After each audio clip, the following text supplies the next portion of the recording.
Well, one should think through these things carefully. Let's think about a revolution.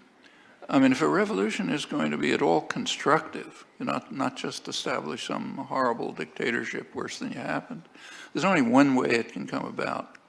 That's if a large mass of the population, in fact, the large majority, come to recognize that changes that they want cannot be instituted within the framework of existing institutions.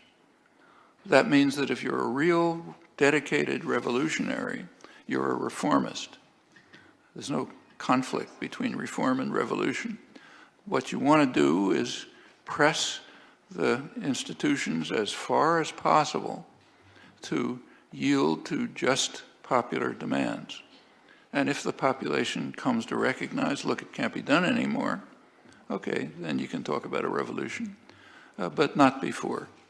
And if you look at people who are really interested in revolutions, like Karl Marx, they pressed this all the time.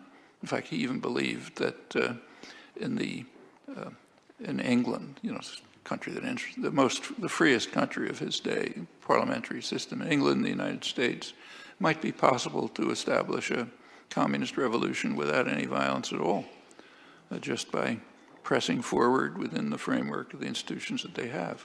Well, maybe so, maybe not, but that's the criterion.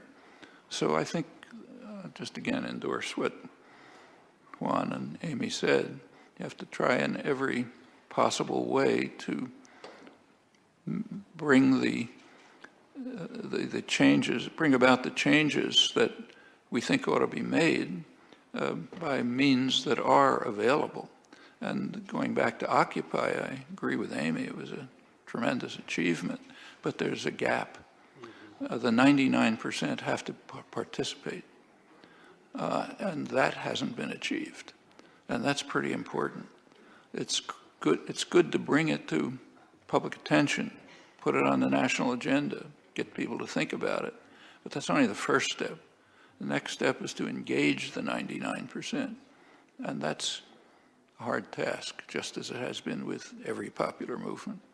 And you have to remember, if you look at the history of popular movements, they have had successes. I mean, it was a much freer, juster country than it was not that long ago, but it's always partial successes.